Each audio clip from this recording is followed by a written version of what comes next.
Hello, greetings everyone. Welcome to Black Mental Health Matters. Today we are a little bit late, but going to come through as we expect. And today we are going to discuss Black mental health matters. We are going to discuss the impact of COVID-19 on the youths as we are, because majorly we have seen the elderly talking out, we have seen children, but we have not heard anything from the youth. So we are going to talk to the youths today so that they can tell us how their experience has been as far as COVID-19 is concerned, and then they can also tell us what's the way forward, what do they expect to happen. So today I have Nancy, aka Nancy. Can you hear me? Hello, Nancy. Can you hear me? It seems that she's dealing with network problems, but she'll be getting in. A few other guests are going to join us later on, and then we can proceed with the conversation. But if I should take you through as we wait for our guests, COVID-19 has been here. So many people have lost their lives. Children have died. The elderly have died. The youths have died. At first, when we go to the first wave of COVID-19, apparently people thought that COVID-19 was only for the elderly, for the people who have chronic illnesses, for people who have underlying sicknesses. But as time went on, when the first phase of COVID-19 came in late 2019 and early 2020, people were like, oh, no, no, no, for me, I'm not going to get affected by COVID because, I'm young, I'm still fresh, I'm still energetic, I do not have these underlying conditions. So ideally, COVID-19 will not affect me. But, as time went on, COVID-19 became a mess. Everyone began to get affected in one way or the other. COVID-19 began taking everyone else. So far, some countries are experiencing a second wave, others are experiencing a third wave. Probably we should expect the fourth and the fifth wave and the sixth wave. So you cannot be sure it's getting finished. But here in Uganda, when the second wave came in, so many people got affected, so many people have died, children have died, the elder have died, others have died. It has not spared anyone. Unlike the first wave. The first wave, we all thought this is for the people who have this kind of issues, who have this kind of conditions. So, me, maybe if I'm in my late 20s or early 20s or a teenager, I thought I was not going to get affected. But this time around, each one of us is getting affected. Even now there is an coming maybe from before we thought it was all about China, but now India has got issues, China has got issues. All this having these different COVID virus brands, if I may say, I may call them brands because ideally we are getting different brands, we are getting different COVID viruses coming in. So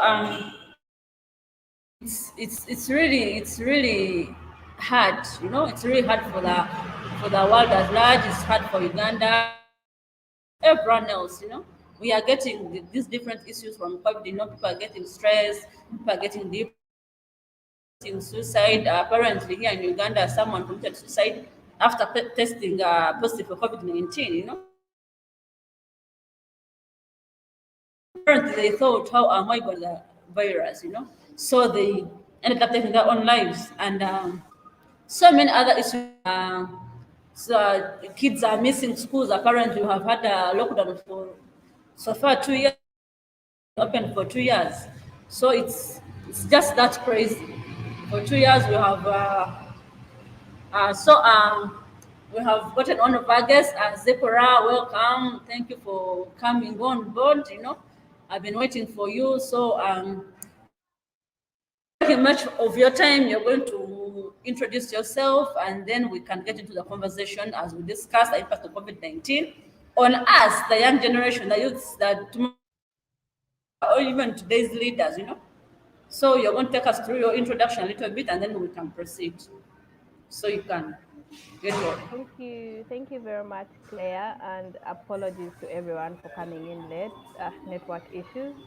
My name is Elizabeth Zipora Akwol, and I work with Farage Africa Foundation as the Communications and Marketing Officer of the organization and also its sub entities that deals with tourism and hospitality, digital storytelling, and also uh, a youth television. I am glad to be welcomed and to be part of this conversation as we discuss the impact of COVID-19 upon the mental health of young people today. Thank you very much, Claire. Thank you so much, Zebra, for coming in today. Like I was telling these people, before COVID COVID was at first when we got sorry, oh bullshit. At first, when we got when we got COVID, when COVID came from China, from one China, the first case was in China.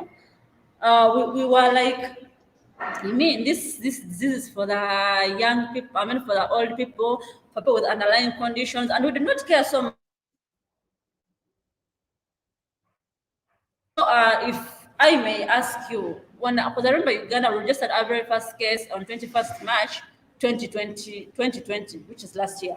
That's when Uganda registered its very of a man who actually flew in Ethiopian Airlines and he was from Dubai. So when that man came in, people were like, they associated COVID to politics. So were like, no, this is a political kind of thing. COVID is not here. COVID is not this. So ideally, we're not following the SOPs. We're like, no, we're not going to follow those SOPs because, I mean, I'm not gonna get affected. Maybe political stand. It's for the government to make money. So you Zipporah as the youth back then, how did you feel when you're gonna register this very first case? Thank Can you you hear very me? much, Claire. Yeah, I do hear you. When Uganda registered her very first case, I remember I was a finalist back in university. I was finalizing with my university, but then boom, COVID comes through, and before we know it, schools are closed down, education is totally on a standstill. We do not know what to do, we do not know what steps to take. Then it was literally the very first uh, situation that Uganda has been with. Yes, we've had Ebola, we've had HIV, but it has really never taken us back to a total lockdown. However, when it came through, I and my classmates back then really felt at a point we were excited. We're all going back home. But then when you sit down and realize your education is on a standstill, you're like, okay, what next? I had set particular goals. Say if I was 22 now, I would expect by 23, 24, I have my dream job because I'm getting done with school. By 22, 23, 24, let's say I'm getting married. Let's say I'm, building up an empire. But then COVID comes in and we all have nothing to do about it. So as a young person, it really, really traumatized me. It traumatized also most of my friends, basing on the fact that you'll find that young people find a safe space among themselves to be joyful, find a safe space among themselves to be developmental, and create a lot of things. But with the lockdown, we know we are all going home. We do not have access to our friends because, I mean, you're under quarantine. Everyone is has gone back to their homes, and there's no way you'd say, okay, let's stay at school hostel, let's stay here. No. And then you also have to come home and deal with your parents, not in a bad way. You have to deal with your family. I mean, it was all traumatizing because the last time we were all at home is when we are back in secondary school or primary school and we are home for holidays. Everyone has to come home for say 2 to 3 weeks or 4 weeks. But now these are months.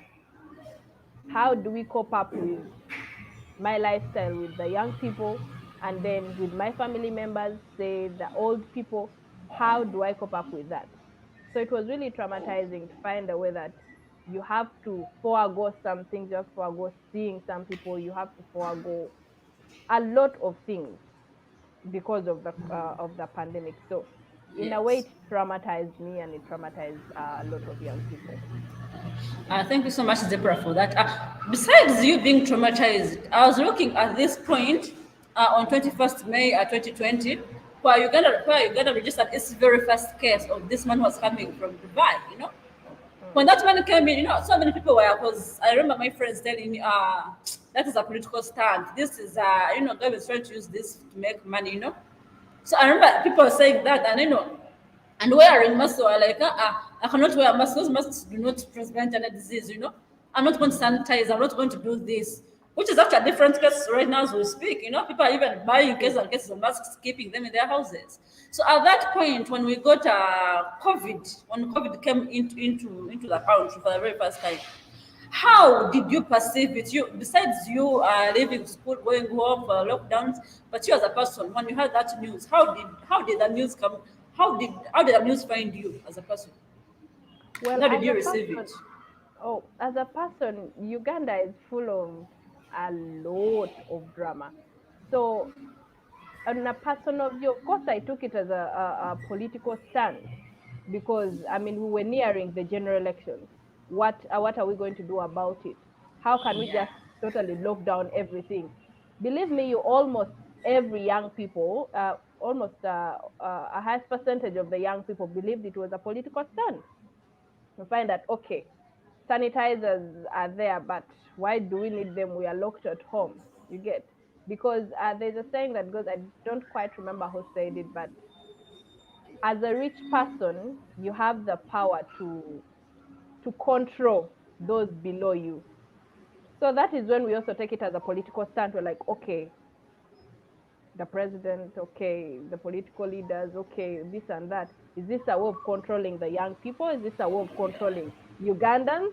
I mean, Yeah. you can't blame us because the environment and the situation around it all pointed to a political stand. But when we Yes. kept going, the pandemic kept on moving on and days kept running, you only find that even today, someone will still feel it's a political stand. However, the difference is when they get someone close to them suffer the pandemic, go through COVID-19, or let's say someone close to them has died. That is when they'll be like, oh, this is real. Yeah. But hey, we don't have to blame the young people. We all have our own thoughts. Yes. Exactly. So, like you said earlier on, you said you were traumatized, when you left school and you had to go back home, then you had, not see your friends because you were banned from meeting, from gatherings, and and there was no transport in the first place, so you didn't Yeah. have a way of reaching your friends if you wanted to. Didn't have transport. The only thing you did, you had to stay home. You were served portion Yes. beans, and I don't know if you got your share. I don't know if you got your share of the portion beans. I don't know if yeah. So I did. Mm. yeah. So when you got traumatized at that point, what did you do at that point to ensure that you get out of that trauma? Because you were supposed to be getting used to the new normal. No school, Mhm. no friends. You have to eat portion beans every day. I don't know for how long. How did you cope up in that situation? Well, when it comes to portion beans, yes, I did receive my share, but uh, my family is my family, and I love being around my family. However, at the point, we all go through different stages of growing up, and you'll find that at this stage, you are in your third year of campus, and boom, you're sitting home. Okay, no one is actually going to blame you because it's a national thing, it's countrywide, it's nationwide. But as a young person, you have to come up with different things to see that you are developing. So I personally, I was so traumatized. I found myself getting pissed over just minor things that my siblings did. I found myself getting so mad at my parents over nothing, and it's not literally their fault because we were used to, you come back from school, come back from wherever you've gone, hi mommy, hi daddy, this and that, and go to your room, sleep, do something else. But now, you have to sit, the whole day. I mean, your schedule is all planned out because of the Yeah. lockdown. You sit Yes. in front of your parents. You're watching TV, TV is not interesting. Let's say you're watching movies, movies are, you want to take a walk, you can't take a walk because everywhere is filled with people. Yeah. What is running through your mind is also what is running through someone else's mind. They want to try and relieve the stress.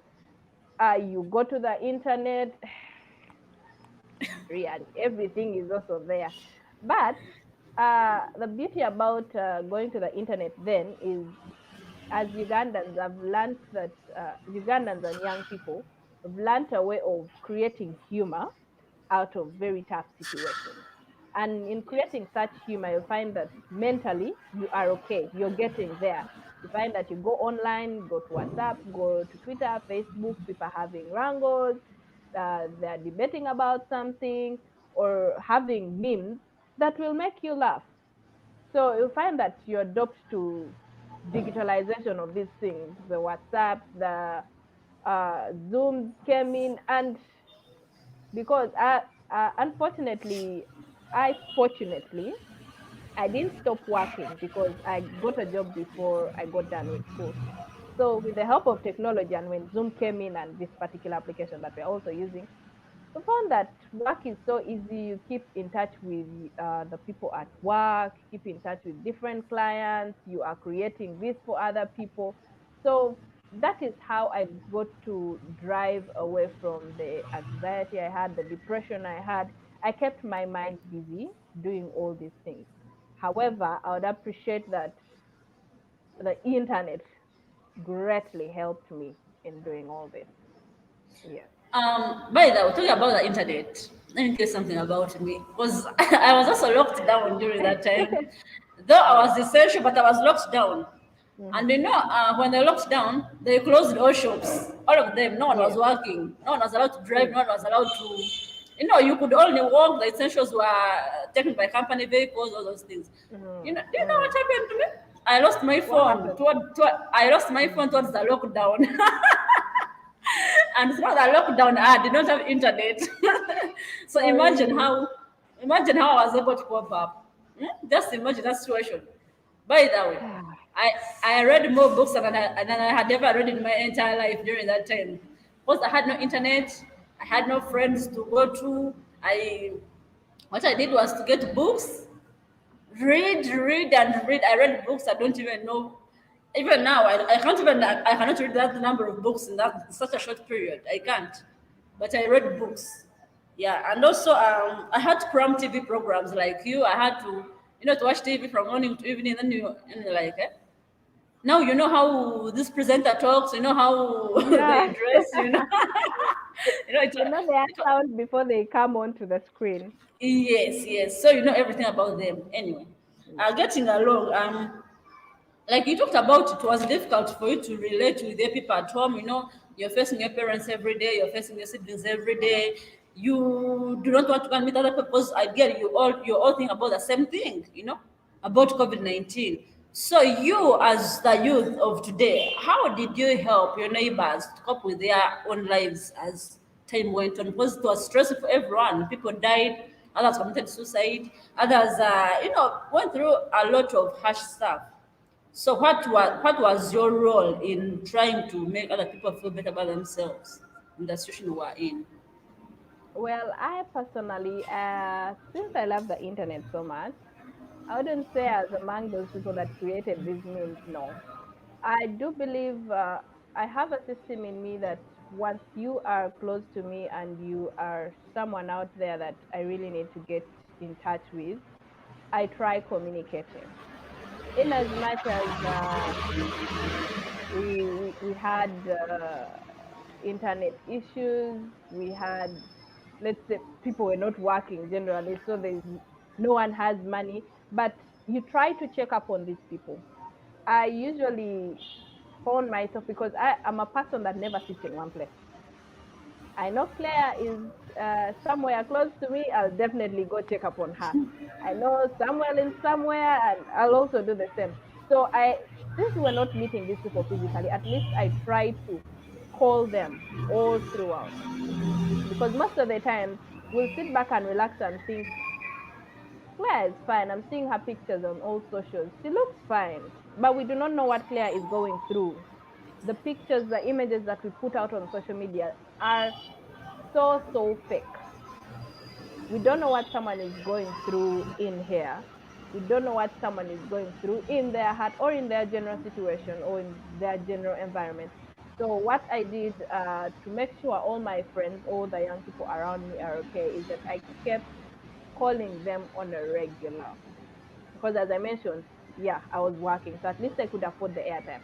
I kept calling them one at a time. At least I get to know what is up, because a number of my friends lost relatives, lost parents during the pandemic, during the first lockdown, but we managed to keep in touch. And you'll find that that is the very time when these WhatsApp groups that we abandoned because we got into university, say A level WhatsApp groups, you'll find that that is when they became active. We share anything. Those that lost contact, people came back together. And I'm one person that if I know, if I have a friend, I'll make sure I connect them to another friend so that the friendship is all mutual. And we find that if you can't help me, the other person can help me. If they can't help you, then my other friend can help you. So in that way, you'll find that the chain is huge and long, and no one is being left behind. Okay. And Thank you so similarly, much. Mm, mm, yeah. thank you. Yeah. You talked about communication. Communication is very vital. In all the relationships that we have. Yeah. But I think I missed your call during the lockdown. I didn't see your call. You lost your phone. No, I had a phone but did not have internet. Someone lent me a phone. But I think I missed your call. And anyway, and talking about social media, I Yeah. realized today in I don't know, like recently, as the youth are misusing social Mm, media. We shall go and post pictures, we shall go to the beaches, post pictures, shall go to these awesome places, we take mm, pictures and then post on social media. But all that does not translate to happiness. true. People are going to be like, I'm happy, I made it in life, using a picture. But like in their real life, these people are dying deep within. They are They dying. have Yes, they have lots of issues. That maybe they are depressed, and maybe listeners they Mhm. slept hungry, or even the data they used to post this picture was, someone was hot spotting them. They, Or the like free daily bundles. exactly, or maybe they had they access some Wi-Fi somewhere. Like it just happened, they access some free Wi-Fi. So it's kind of crazy. Social media is distracting us. Actually, that brings us to the next discussion. How should the youth minimize the use of social media so as keep our mental health in touch? Because COVID-19 is here, social media we always have. Every time we go there, even people are, recently in the second wave, Mm, you go there, you yeah. find so many people are posting their relatives have died of COVID-19. Because right now this wave has affected everyone in one way or the other. If you have not lost Mm, a friend, you've lost a family member, you've lost someone you've lost, like each one mm, of us has lost somebody, or we have had people close to us who have, suffered from the disease, or even us ourselves. mm, true. Yeah, so it has affected us, but every time you open up social media, people are going to be posting these things. Someone has died, someone has died, someone has died, someone has died.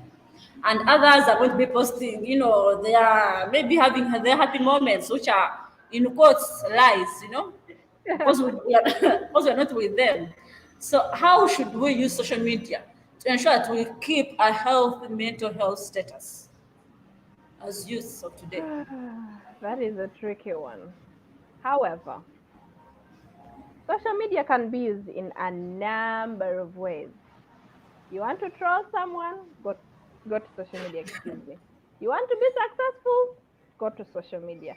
You want to pass Exactly. on any kind of communication? Go to social media. However, I think social media, as they say, everything has an advantage and a disadvantage. So social media can be of a great help to your mental health, and social media can totally be of harm to your mental health. Let me Yes. start with the harm bit. Uh, Usually, there's a saying that goes, "Do not shoot the messenger." So social media is more like a messenger, but you're not supposed to shoot. You're supposed to get the message, but do not, shoot the messenger. So y- young people use social media in a couple of ways, as I earlier on mentioned. most of it is used as a diary. I have gone to Sezibwa Falls, they'll take a picture. I am eating fancy food, they'll take a picture. Or I bought a BMW, they'll take a picture. I got a new iPhone, they'll take a picture. However, the people that post this do not know the impact of the people that are viewing this. The more Yeah. you keep posting, you're posting it for your own benefit per se. You're posting it to show off, you're posting it to thank the person that contributed to buying the car or buying the phone. You're posting it to probably show one of your enemies that you're succeeding. But there is this person that has just joined social media and they look at you as a god or a goddess. Say Instagram, for instance. People go to Instagram and completely lose self esteem or self love for themselves. Let's say when it comes to the body, because Instagram, that is where you get such pictures. And by the way, Instagram has a lot of liars there. A lot. Exactly. Exactly. So I'll go to my Instagram page and look at Claire's pictures and I'll be like, okay, she has this, she has bought this, she has this fancy shoes, she has this fancy nails, her tummy is in. And then I'm going to stick it to my head and be like, oh my God, I need to be like Claire. Oh my God, I need to be like Kim Kardashian. Oh my God, I need to be like Sheila. Oh, you get. But then you do not know the impact that it's causing to your And by the mental. way, that's why when you go on social media, you should choose who you should follow, who you should relate with, not the Kim Kardashian Either style, way, because you end up dying. either way, I'll choose Eh, to follow you and I'll choose to follow someone else, but there's something that we call mutual friends. And there's something that yes, social media, we have feeds from different people because you'll find that those that are prominent on social media, their feeds keep popping up every now and then. yes, However, I, as a poor soul down here, I want to be like this goddess on Instagram. But then I'm doing everything I can and everything is not working out. So in the yes. end, I am inflicting on my own mental health. Mhm. In the same case, you'll find that I am not that fat, but someone is going to come and troll fat people on social media. In that, I'm not even going to get the strength to post my own picture. By the way, I have a big tummy. Wow. So no one is really going to come and if you have a big tummy, Instagram we have filters and all that, and the tummy is not shit. So I'm going to look at it and I'll be like, should I really post my picture? Will they laugh at me? Will I get the likes? That is when Mhm. now we start using, excuse me, that is when now we start using all sorts of filters. We start using to make sure I compete with you or to make sure I get followers or to make sure I get people to like me. And yet in person, they can honestly not like me, inflicting on Yes, my mental health. yes, So that is like on the bad side among other things. But then when okay. you come to the good side, you'll find that a person that has been struggling with, let's say, drug addiction or let's say rape, these are some of the burning topics that keep making rounds on social media. Let's say I'll come up and say I was raped. Someone is going to use that information in a positive and negative way. Positive, negative, they'll probably say a celebrity raped them. We had that some time back where some girl came and was saying a radio presenter raped them because he's prominent and all that. But then we do not know the facts because we were not there. So, one, two, three, they are distorting the name of this presenter. They are spreading lies and they're causing commotion on social media. You'll find that now Mm. a person like me, I'll be like, I can't go to Twitter because Twitter is full of lies. Twitter is full of, I don't know, a lot of things. You get? Huh? But then in a positive way, you'll find that people use social media to come and find peace for themselves. They say usually Yes, when you have a problem, share it with someone. But since we were in the lockdown, I could not get to Claire, I could not get to someone else. But then why don't I take it to social media? Because I literally cannot sit down and talk to my parents about rape. We all know how yes, that is. So let me take my story to social media. When I take my story to social media, it is not only Claire that is going to learn from this. What Claire will learn from this particular story could be different from what Daniel, Peter, or someone else will learn from it. So my me taking my story to social media, some people see it as a pity party, seeking for pity party. But it is okay to seek for a pity party when you do not have someone immediate to talk to you about it, to talk to about it. Because I would be shy to talk to you, Claire, about my rape experience. That when I take it to social media and a stranger comes in and gives me advice or comes in and says sorry, what a pity, or says something comforting, I really take it into consideration because I know they do not know me and they are not going to judge me. But I'll go and tell Claire, and Claire will be like, "But I warned you about that man. Now see what happened." And that is not what we expect as young people. So social media can be used in a number of ways to bring people up, to pull people down. It's on what only matters is how we are taking on this message or how we are taking on this kind of But information. And okay, thank you so much, Zipporah. But you know what? That I've realized yeah. most of our age mates, most of the youths misuse social media. Mm, You know, someone goes on social media to just abuse someone. For example, for my sake, mm, for my sake, I'm going to give you this example. Dennis, you're welcome. Will you introduce yourself later on? Just wait a moment. You know, for my sake, I remember there was a time, actually, when I just started hosting Black Mental Health Matters show. You know, I mm. posted a picture of mine with makeup, you know. But people had never Yes. seen me, wear makeup. With I'd makeup. already seen, yeah, I'd already seen a natural Claire, you know, but at this point, I was made up, you know, the same way I am Mm-hmm. today, you know. And, someone came from wherever they came from. Yes, I knew this person. We started Mm, together in the same school in class, but, we were not mm, friends. You know, like you have someone you talk to, like you talk to someone because they are present, you know. Someone mm, apparently told me, "Oh, Kala, you look so ugly. You look like a 90-year-old woman because when you apply makeup. So you should actually remove the makeup and go back to being a natural. That's who you are, you know." So this person mm, I did was trying to make me feel bad about me. Eh? mm. But me being the client I am, I have You to don't reciprocate. care.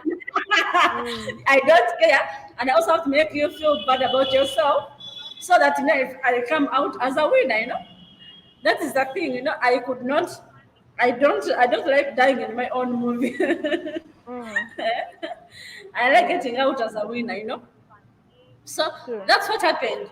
And then someone came and trolled me, Claire, you look so ugly, you don't look good with makeup, you're better off as a natural girl. I'm like, Mm, you do not know who Claire is. The version of Claire you know does not exist. That mm, Claire is probably a 13-year-old girl or someone, a teenager somewhere there, But this girl I am mm, today is a grown-up woman, man. You don't know how you cannot mess up with her. So I had to know. It was, of course, it kinda like got into my brain. Like, really, do I look ugly with makeup? Do I do this? So I told myself, if that is the mm, case, then let you get used to me being ugly, because I'm gonna be ugly like for some long time from now onwards, because I'm mm. going to be applying makeup. So you have to get used to me. Well, So, that mm, was social media for you. mm. Truth be Yeah. So, told, truth be yes. told, I've also encountered something more like yours since I was a young kid. It started in my primary three when I don't know if you all know Buganda Road. I went to Buganda Road Primary School. When my teacher, my primary teacher, made me feel like I was the darkest kid in school, like in my entire class. I was the darkest. So I looked at myself and I'm like, really? Am I that dark? And they said it. They said it in vernacular, like Uh, olimudu gavunyo nga chako, like chako. So it hit me all throughout, and with that, I kept on switching schools every now and then. I barely spent a term or an entire year in one school. I kept on telling my parents, no, I don't want this school. I want to go to this school. I want to go to this school. But I didn't actually tell them what happened. Up to today, they do not know why I kept asking them to take me to different schools. But in due time, I got it into me that no, I am not dark. I'm not dark. Until I had to gain back my confidence. But the same thing happened when I was in campus. Now this is me being a grown-ass woman. And someone tells me you're dark. And once you tell me such comments, you do not know what is going through my head. Exactly. They kept on telling me you're dark in a joking way, but it kept running through my head. And I'm like, okay, really? Am I that dark? I kept on asking because I would not go ask a fellow girl. I'm like, Claire, am I dark? I know they are going to laugh and make fun of it. So I could go ask a boy, like random boy that is my friend, be like, but am I dark? Because I really didn't want to go look into the mirror to find out whether I am dark or not. I wanted someone to tell me that so that I can feel good, I feel okay, and really know that no, I am not that dark as charcoal or that dark as coal. So I don't think people, I don't think people understand mental health or in a low key manner because they believe mental health, no, the problems or issues of the whites or what, but it does affect us in a number of ways.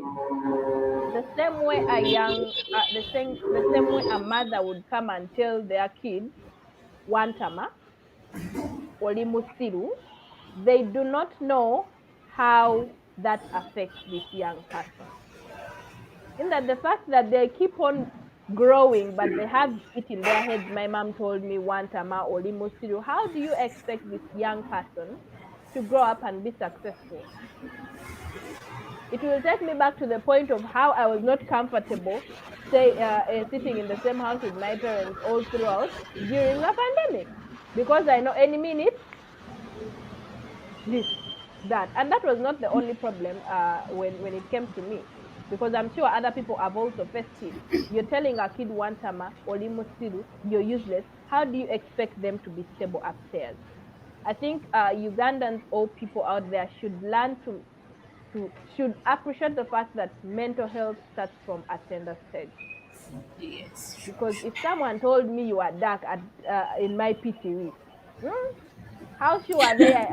PTV, and then you repeat it in my university. However, the effect it had on me back in P3 was so broad than this one of the university because at least I came to peace with it and I'm like, no, I am not. I have survived this and I will survive it time and again. Yeah. By the way, I love your skin color. I want to be like you. Black is beautiful. Black is beautiful. I love you. But that's why you're not dark. Because Really? my laptop is darker than you. Thank you very much. I know I am not Yes. dark. You're not dark. Those people don't know what it means to be dark. They have not seen some people. However, it's not bad to be dark. It's But just you not see, appreciating. when you look at the circumstances at which that was told to you, it means that that person expected you to bleach, to become someone else who you're not. And that's what is happening today.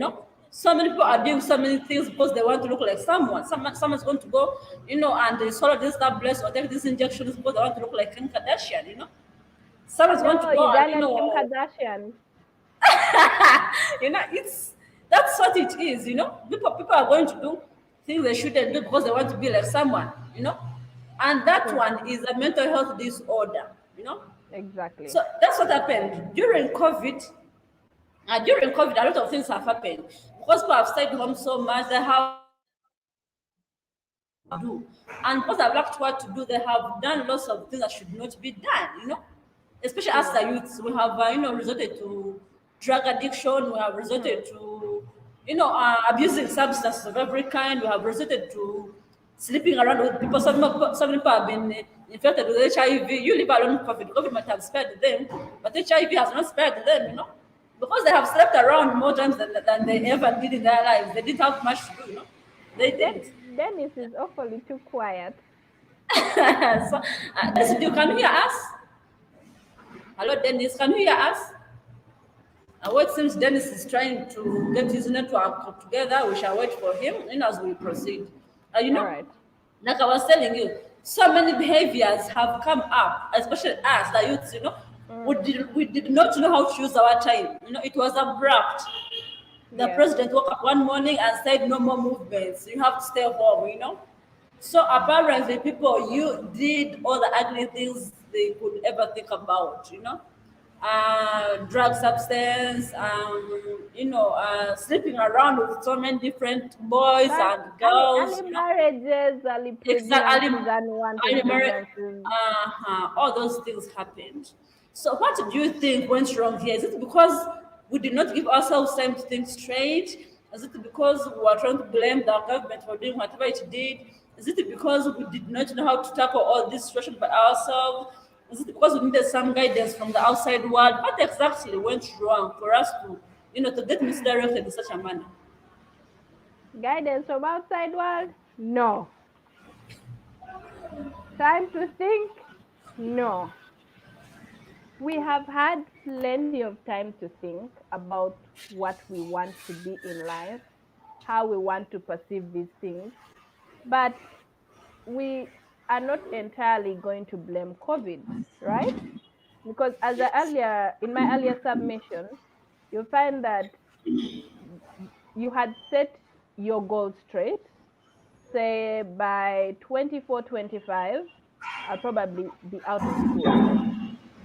26, if I'm lucky, I'll get a job. Okay, probably out of school and with a job. 26, 27, if I'm lucky, probably married.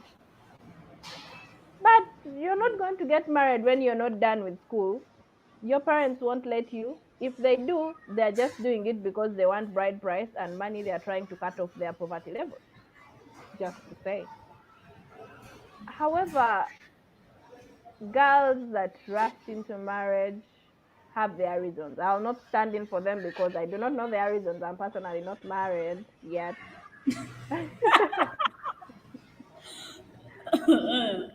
However, a number of things have happened when it comes to the young people, and in the first phase of the pandemic, and also in the second phase, the gender-based violence. Um, People are sexually, for lack of a better word, all in line with gender-based violence, early marriages, early pregnancies, teen pregnancies. I mean, some of them have even committed suicide. That we shall agree. But we are not going to blame this on the government for enforcing the lockdown. We are not going to blame this on COVID. We are not going to say we are waiting for external forces to come and the guys from abroad to come and give us advice on how to deal with this. We are not going to say we didn't have enough time to think about it. However, we are going to blame ourselves. I'd say I'm personally going to blame ourselves as young people because you'll find that not everyone is married. Not everyone is going through probably marital rape because they went into marriage early. Not everyone is going through GBV. Why? Starts from here, and it also starts from where you grew up from or how you were nurtured. And who We grew are you? exactly. We are survivors of COVID-19, right? We have Yes. survived early pregnancies. We have survived rape. We have survived all these things, defilements and what. Who are we? We are not that different. However, as a young person, the lockdown was a long process for you to think through and say, what next to yourself? What am I going for now? School is there. There are those who are even doing their businesses or studying. Most of those, so they gave up on books, not in a way of they're not graduating, but they gave up and like, okay, let me first put this aside since it's a general problem and it's not only I, and let me go for what? Let me go deal with my business. But businesses were also shut down.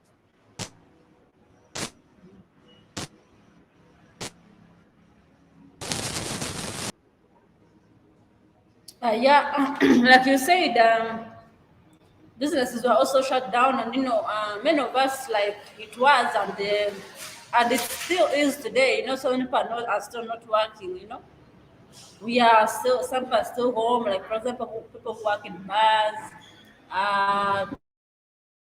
people who work in different other businesses, they are still home. They are not yet gotten back to work.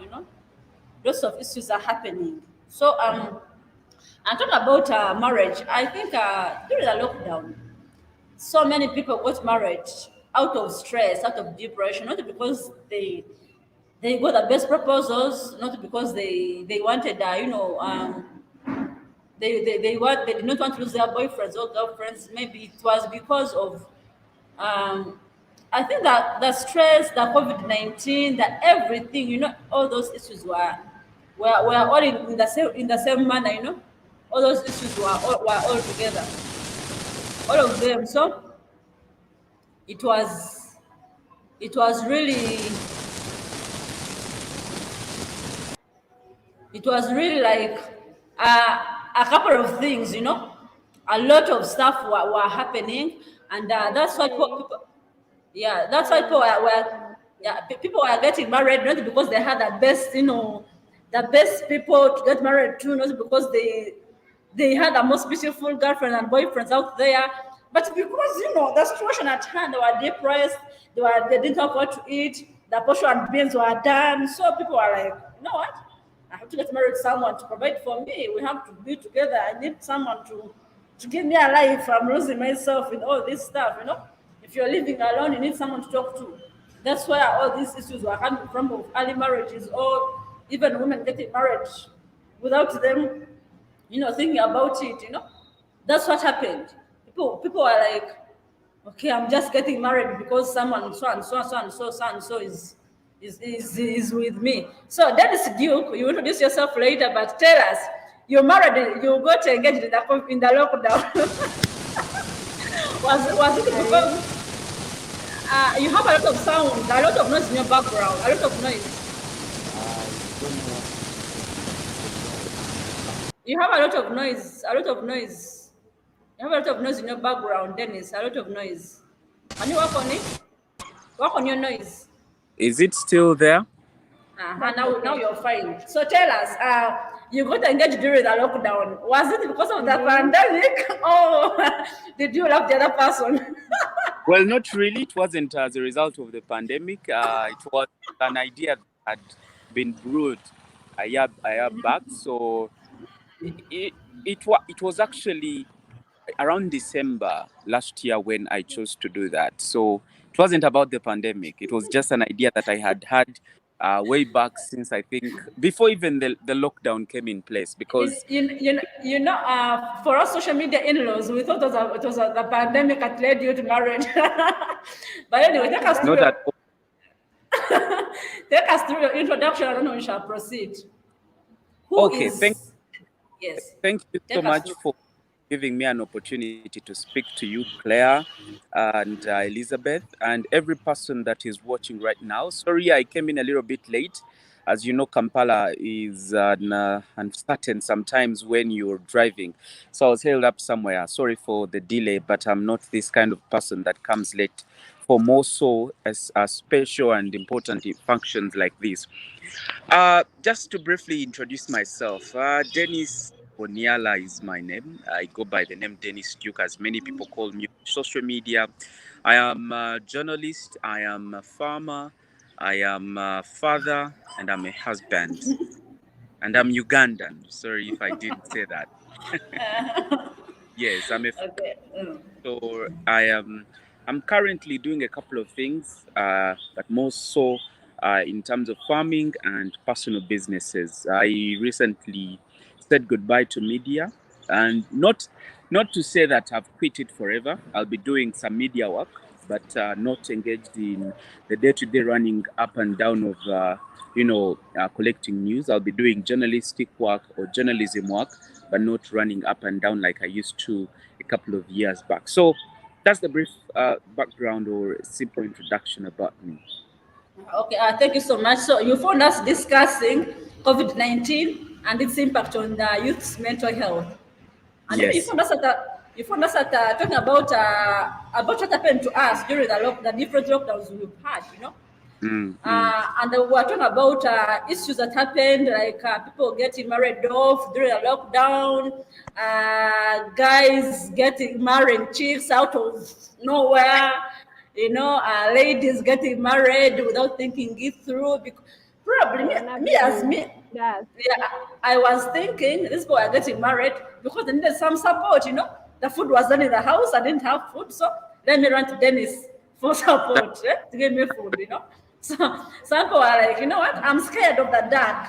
How can I stay alone for all this while? Let me run to Dennis to provide me with a, you know, with some company, you know. yes, that's So very true. yeah, so what do you think? Because also, besides that, there were so many unsocial behaviors that arose during the lockdown, like substance abuse, you know, alcohol consumption, all those things, you know. People having sexual intercourse as if they are cows or goats or wherever, you know. All those Really? things happened. HIV was rampant, you know, you know. So, what do you make of that? What do you think lacked? Was it because of our poor upbringing from back then? Was it because the government did not warn us? Was it because of our personal? So, what do you think really happened in that time for us Well, to? well, you could say yes because of the poor upbringing, but also you can't entire that. You would certainly want to know that the COVID-19 lockdown uh, came came at a time when we least expected. First of all, we had never experienced something like this. And so COVID-19 lockdown was a shock, if not a surprise, to many of us. We had not experienced something like a lockdown. And so it comes, you're not prepared. Literally, maybe for those that had not, saved up a little bit, they were in shock because now imagine a situation where no movement of cars, no movement of borders, maybe to go to the bank, to the nearest bank and withdraw money, or like it just came from nowhere. And so they usually say that situations force you to become something you've never been. If not, certain situations force us to do certain things because we want to survive. And survival is for the fittest. You know, that is the slogan for the jungle, survival for the fittest. So each person had to do everything that they could to see that they actually survived during the lockdown. And many girls, of course, that didn't have jobs thought of the easiest, which was marriage. And in that fracas of, let me go to my boyfriend, let me go see my boyfriend, some of them ended up actually getting perhaps pregnant. Some of them ended up getting married. Some of them ended up getting, diseases, STIs, and so forth and so on.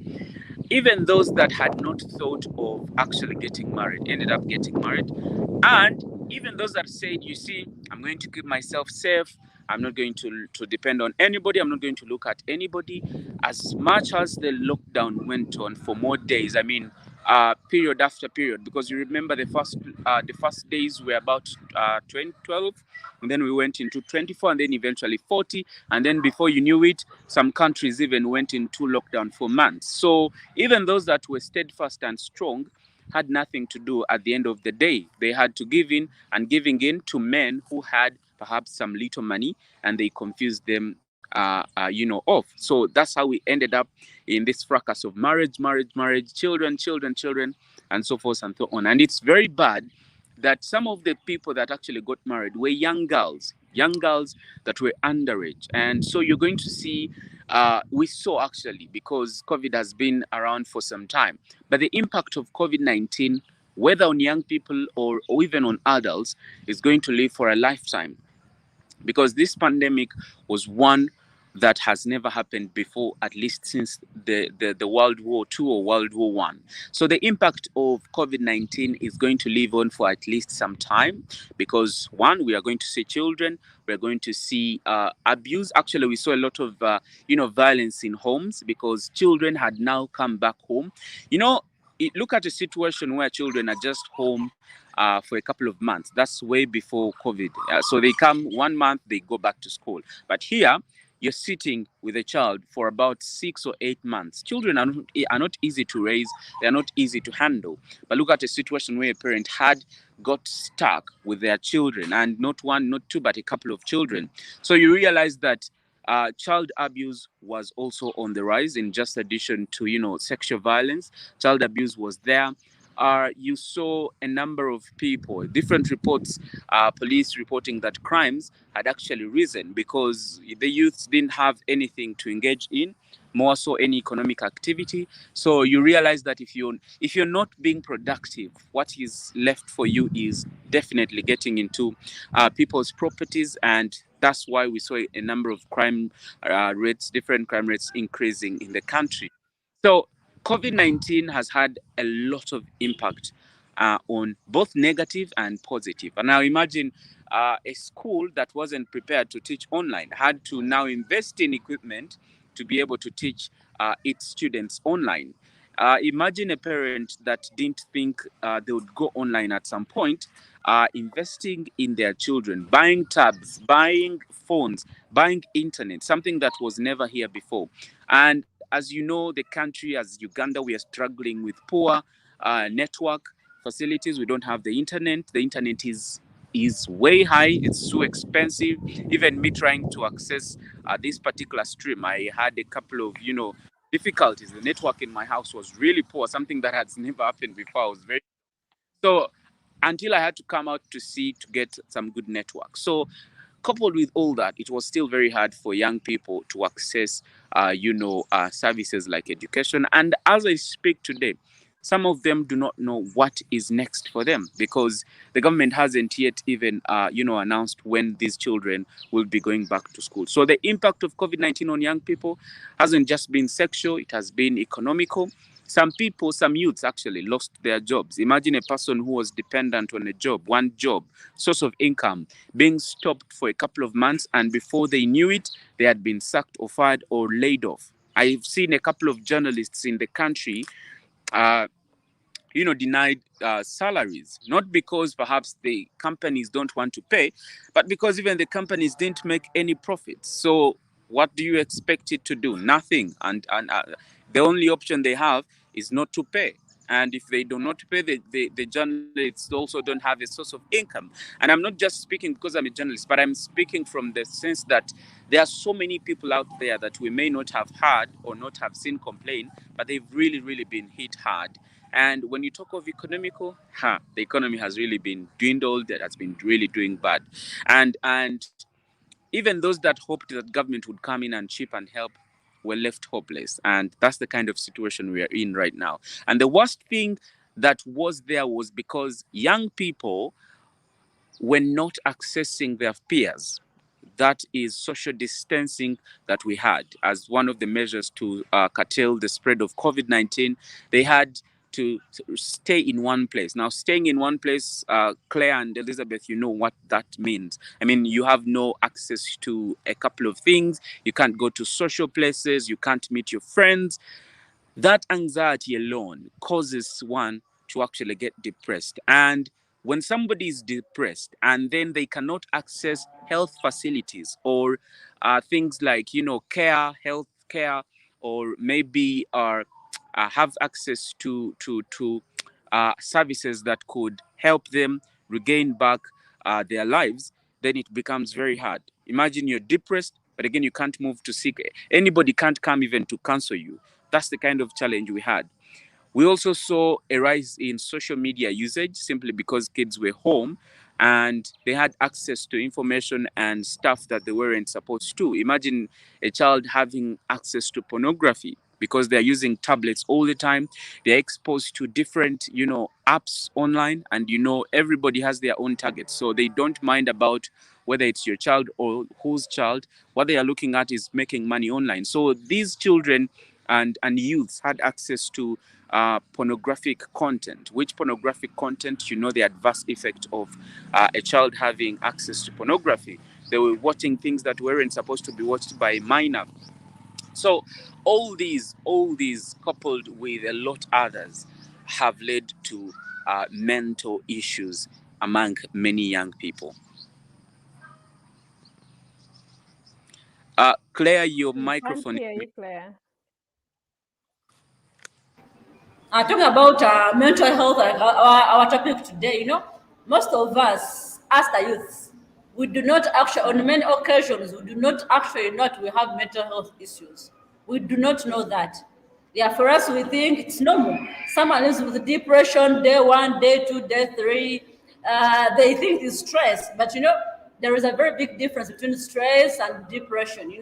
Stress can lead to depression, but depression might not lead to stress because you're already depressed, and at that point all you need is healing. Like we You talked see, about social media. Social media, we are using social media. Some people are just using it out of depression. Someone just go there, they will post a fake picture, a filtered picture of themselves, just to get 2 3 likes and comments from some guys maybe who had a crush on me sometime back. I just want to show them that I'm okay, I'm alive, I'm fine. But deep inside within me, I'm dying. So should that I, we are looking at the usage of social media. What do you think the youth should do to maintain a healthy usage of social media so it does not impact them further? well, like you said, depression is something that Africans have ignored, and Uganda, to be specific, we've ignored depression and anything that relates to mental health.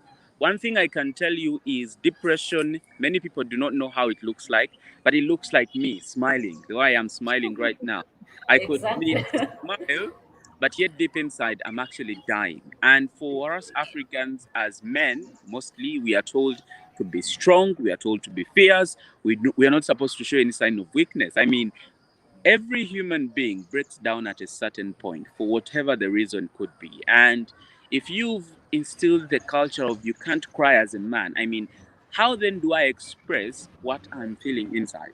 You know, how then do you know that I'm actually depressed, that I'm stressed, that I'm actually having anxiety or something of the sort? So it's very difficult in Uganda to detect that somebody is actually depressed unless you're very, very keen and you've paid a key attention to them. So how can we uh, curtail the effects of social media in regards to mental health? I think young people, social media, first of all, in Uganda is a new phenomenon. It's something that we are all taken by surprise. I mean, every other single day, a new social media app or a new social media platform comes up, and as you know, we are usually swayed by new things. So social media, first of all, is something new, and the people who created social media wanted to have the thing called social, where you chat with your friends, where you chat with people that you know. That's why it's called social media, to socialize most of the time. So Mark Zuckerberg wanted to have an app where he could, connect the school. I talked to this person, I talked to this person with a community. He didn't even have the entire world in his mind while creating Facebook. But here we are, the world has developed and Facebook, boom, hit up. And so we found ourselves in the middle of everything. Now, what we can do is to teach young people, but also adults, to understand that social media is not the end of life. I mean, you could live and live a happy life even when you're not necessarily depending on social media. I know the immense benefits that social media has brought, both in the country but also on a global scale, helping people communicate, helping people connect, helping people make money of it. I am one of them, making promoting their businesses. But I think we need to teach young people to be aware that social media is not everything. I mean, if you post a picture and you do not get 1,000 likes or comments, it doesn't stop you from living your life. I have seen young people go on social media and post things like, if I don't get 1,000 likes, I'm going to kill myself. And indeed, they have killed themselves in the process. So you realize that very many people have taken it a bit personal, which unfortunately is eating up on our youth. So I think it's upon us to teach them that, look, as much as social media is good for this and this reason, it shouldn't be the extreme solution to all your problems. You can live with it, and and again, I think parents need to take this into consideration, raising our kids, knowing what challenges lie ahead of them. I think for me is the most important thing. Okay, thank you so much. You talked about something regarding unemployment in the Mm, country as we speak. You know, mm, besides teachers who have been unemployed for the last 2 years because schools are literally closed, we have bar attendants. Bars have been closed. You know, though the mm, Uganda might say bars of soap, but literally bars are closed. You know, we know they mm. are closed. So yes, they might be open somehow, but people are not working the way they used to work. You know, some That's people true. cannot, yeah, some people can, the transportation is actually very high. If at all lockdown found me in a faraway district, it is hard. For example, from Barrow to Kampala, it used to be 15,000. Right now, it is 30, it is 35, it is 40. You know, during the Mm, festive season, transport hikes to about 50,000, 60,000, 80,000, which had never happened in the past. Because I literally, whenever I would be going to Mbara for maybe Christmas or for Easter, I would mm, be charged maybe around 25, around 30. That's if it has hiked. But now I find myself paying 80,000, 90,000. Even here in the city, the distance we used to, travel for at 1,000 is now 2,500 or even 3,000, So mm. all that, how is it affecting us as a youth during this COVID-19? Are we like, is it taking us too long to settle for the new normal? Or are we just so rigid that we do not want to settle for the new normal? We want to go back to we work forcefully without us waiting for any changes to come up to be effected. Well, that's a good one. I think as a country, we have failed to understand certain things. First of all, when the first lockdown was introduced in the country, it got us by storm. I mean, we weren't prepared for it. And so, even after government lifting the lockdown in phases, it again put the lockdown back. And this other lockdown, unfortunately, people had not learned from the previous one. So we literally repeated the same, which unfortunately I wouldn't want it to happen again. So I think talking about the unemployment, and the transport sector, first of all, the unemployment has not only hit us, people, those that were working in bars, but also it has hit people like musicians because social gathering is not something that is easily uh, possible. So I think as a person, you need to be to move swiftly.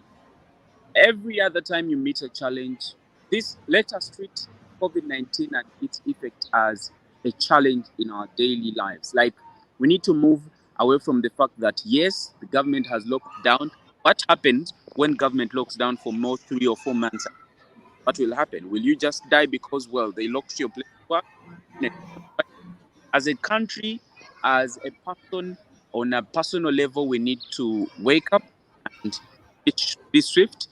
Like I said, the COVID-19 pandemic and the lockdown have has been, both a game changer. It has impacted us both positively, both negatively. And if the negative side that we've talked so much, but I mean, we need to look at the positive side. A lot of people were awakened during this COVID-19.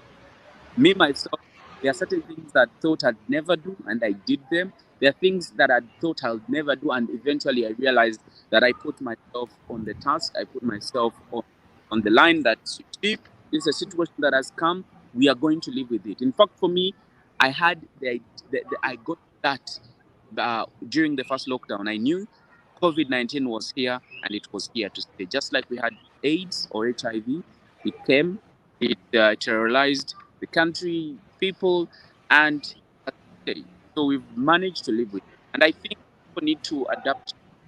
They need to understand that COVID-19 is here, and so we need to learn better and new ways of actually living with it. So, take for example, if COVID-19 takes maybe 5 or 10 years, what will happen? Will you stay home? Definitely. You've got to deal with that fast as the world grows. Talking about transport, government failed us, completely failed. As much as it puts that public means need to have at least 50 of capacity, I think government needed to have come in and either supported the transport sector or put up stringent measures to see that the normal person, the day-to-day person who uses those public means, is not affected as such. Because imagine a situation where I used to pay 20,000 for me to leave Mbali to Kampala. Now I'm paying double the amount, and I haven't been working. I have a couple of things. I have children to take care of. Remember, they are not school anymore, and I'm paying rent. So you realize that I'm being uh you know challenged financially because I need to put up with all these costs. So I think governments, not just Ugandan government, because I know it has been happening in different countries as well. So I think governments need to come back together and say, okay, how do we support the financial sector? How do we support the youths? How do we support, most importantly, the telecoms that are providing, internet? How do we see that they provide cheap internet for people to access, online services? Because they put they put lockdowns, they've put, different measures to curtail the spread of COVID-19. How do we support the transport sector? Do we revive our rail system, our train, so that they can ferry people from wherever they are, and we just give it fuel? What do we do? Do we introduce, Comtas bus services or taxis within towns so that they ferry people? So the governments need to come together and start to think in that direction. Okay, thank you so much. If Zipra, you should respond to that also. if I may, I want to say something in line with what he has said, what Dennis has submitted. Yes, we want the government or governments to intervene and see the way forward upon the situation that we are all going through. However, when it comes to mental health or when it comes to any sort of situation, it starts with you on an individual level. Your level of acceptance is what will help you grow further and take you far. Because, can you hear me? Yeah, we can. Okay. So, by the time we went through the first phase, we were caught off guard. But the fact that Ugandans took it onto social media to make fun out of it so that they are stable upstairs is the same way some Ugandans also took on the initiative to see the way forward. Because if we keep on crying for help from governments or from our particular government, how are we going to strive? I believe, I think what we should be putting onto ground is, or what we should really emphasize is the acceptability of young people when it comes to a number of the things that we are going through: mental health, economic failure, oh, sorry, economic decline, all those things. Because once you accept you're sick up here, then that is the stage to recovery. Once you accept our economy is declining every now and then, as a young person, what are you going to do about it? Because those in the government are way older than us. They see things, we do not see things in the same perspective. Yes, we see a young child crawling, but we do not see where they are crawling to, or we do not see the dangers ahead, or we do not even see whether they are thorns or stones on the ground that they are crawling on. However, how are you perceiving these things? Believe me, there are people that adopted in Uganda here. There are people that adopted to the lockdown real fast. Young entrepreneurs, for starters. There arcades, malls, and all different shops were closed, were put to a standstill. But hey, people came up with e-commerce. Yeah, people used social media to the maximum to find that their business does not fail. That is when safe border also brought in safe border food, all these things.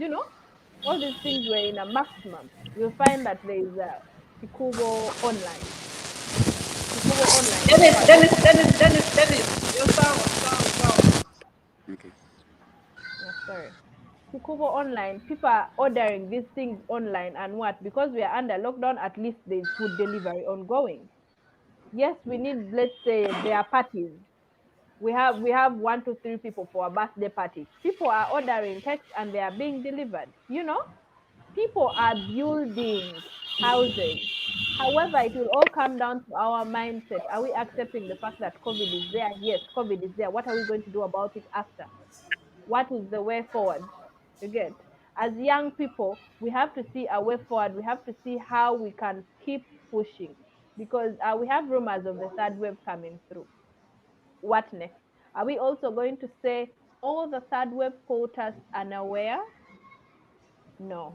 That is when you see when technology keeps on pushing on. Initially, we had to go, let's say, we saw presidents, we saw ministers travel to Tanzania, travel to Kenya, travel to Russia, travel all over the world just for a single meeting. But now, thanks to technology, we sit at the comfort of our homes and have our meetings.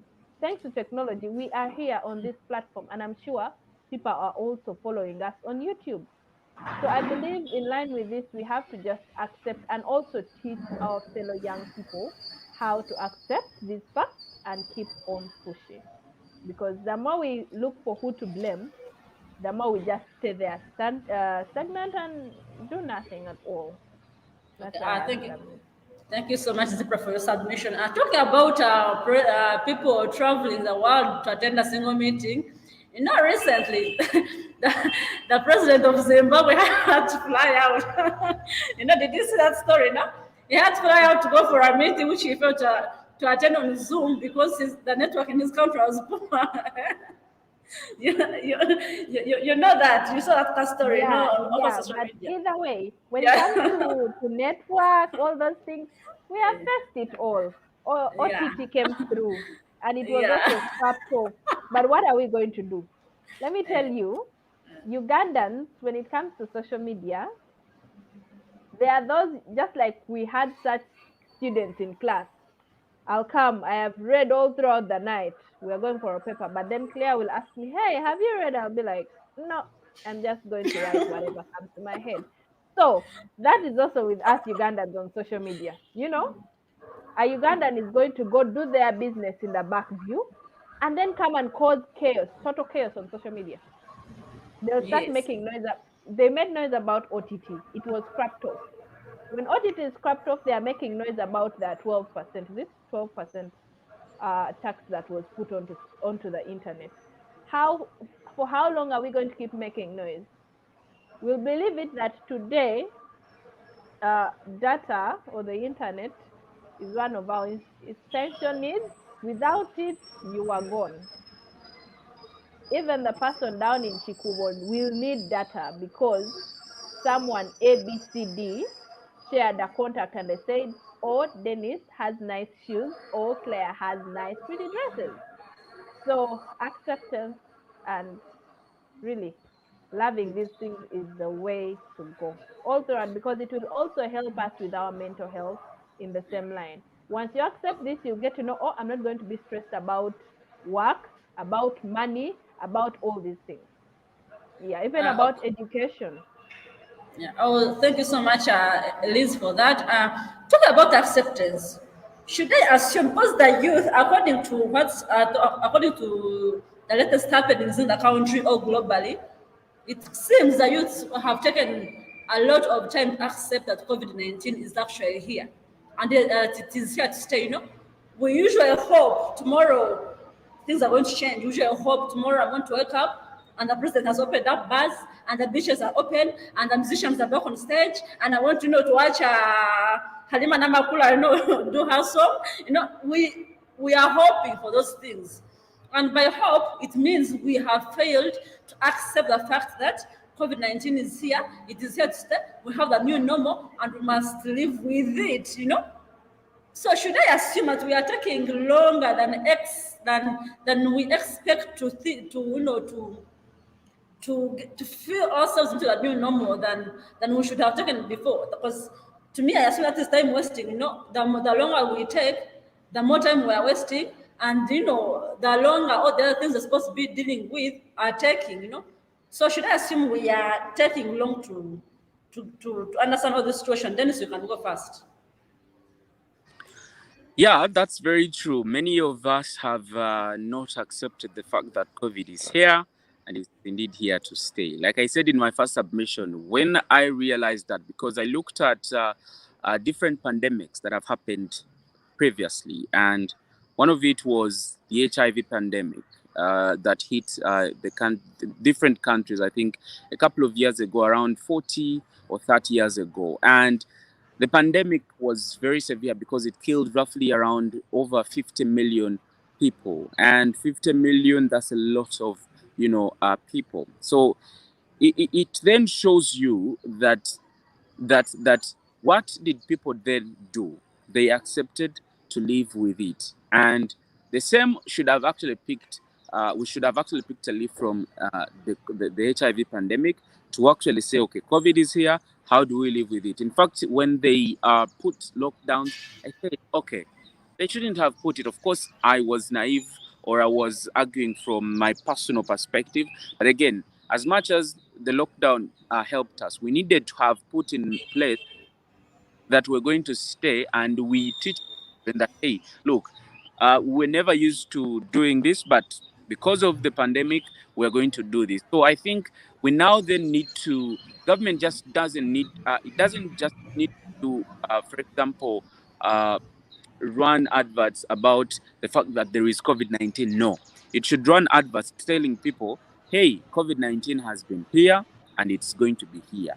But now this is what we are going to do, or this is what we need to do, so that every person wakes up in the morning, they know that wearing a mask is not something that government should be there to enforce, but rather something that is a new normal, like something that should be done by us, by me, by anybody else for their own survival. I mean, when we were growing up, we were told to wash our hands, but until this old age, we're never embracing washing hands until COVID-19 came in. So we wash hands not because we want, but we are forced to wash because COVID-19 came in. And so they've been teaching us that, hey, wash your hands at least for 30 seconds. And I'm like, how did we get here?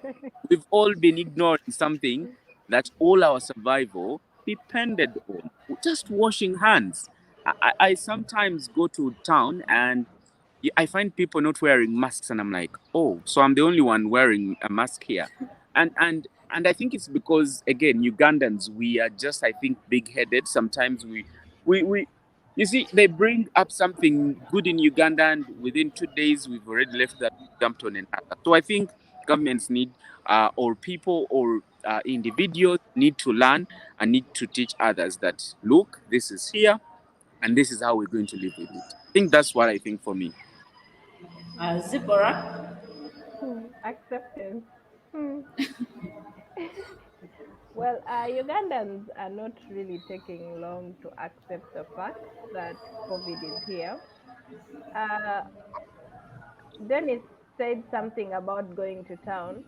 When lockdown was a little lifted a little bit, I had a chance to go to town, and you'll find that when you're not wearing a mask, oh my God, it's just of recent that everyone is minding their own business because everything has been lifted. But by then, when you're not wearing a mask, everyone is giving you this look of, what are you doing? You want to kill us all. However, we all had that one person in class that was a rule breaker, right? They're Yeah. always breaking rules. But that is Uganda for us. And as I earlier on said, it will start with us and on an individual basis. If I accept the fact, I personally cannot go to town without a mask because I've gotten used to it. And I'm actually thankful for the fact that masks were brought to us, because ideally we thought masks were for only these the medics when you're going probably for a surgery, or let's say in the movies when they are bombing some place or pouring some weird gas. That is when we have masks. But I'm one that struggles with sinuses.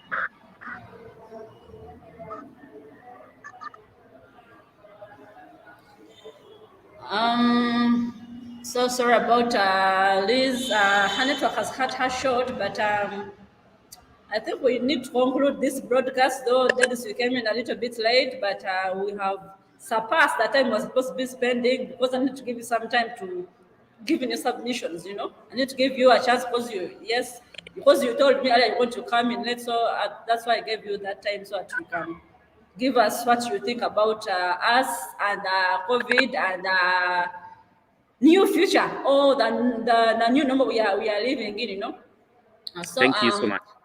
yeah, so we have taken approximately 1 hour and a half for this broadcast. So I think we should give our closing remarks as we close today's show, and then we can wait for the next show. So Dennis, can you tell us what should we do in order to keep ourselves intact as a youth? Because we are tomorrow's leaders, we are today's leaders. People are looking up to us. We are role models. What do Okay. we need to do in order for us to keep ourselves intact as we get through the COVID-19 situation? Thank you so much, Claire, and everybody that is watching.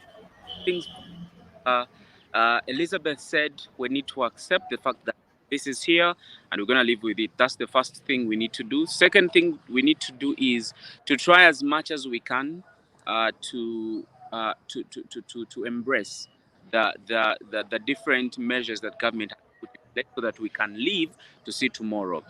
The next thing that we can do, maybe to better ourselves, is working swiftly.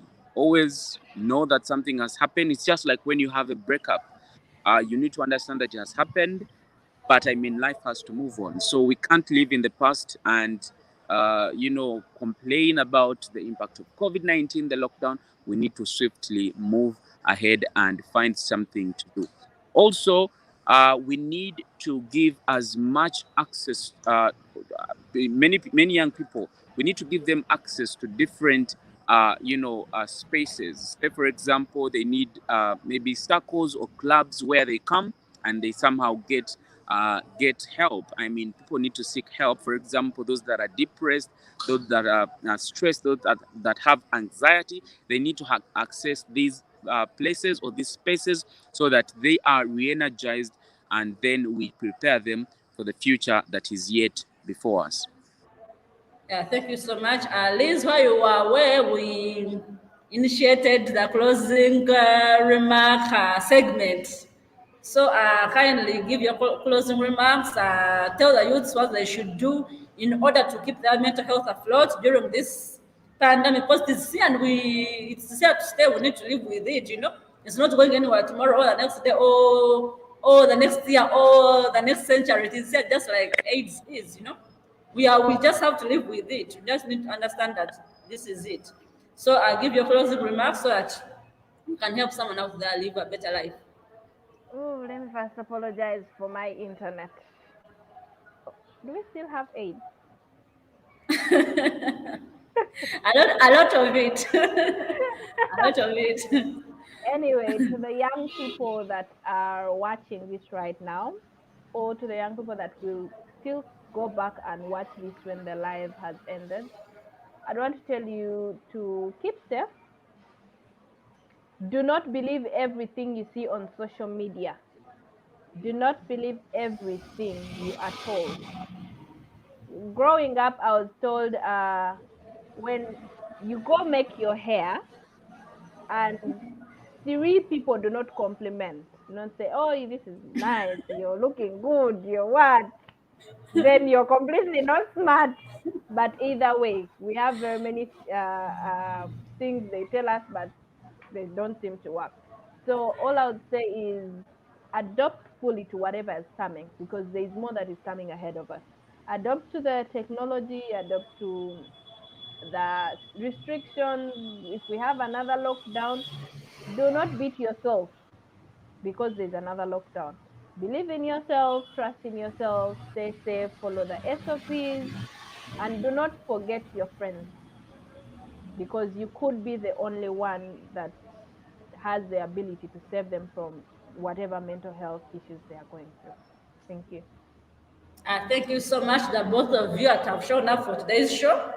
I'd like to apologize to our viewers for one of us did not show up because of network issues. Uganda is a third world country, so even we are actually lucky that we can afford to do this stream live.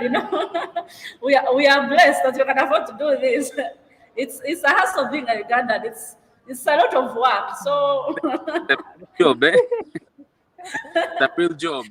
yeah, It's a hard job. it's a This hard. We country, actually We need to go on a vacation as a country. I know, right?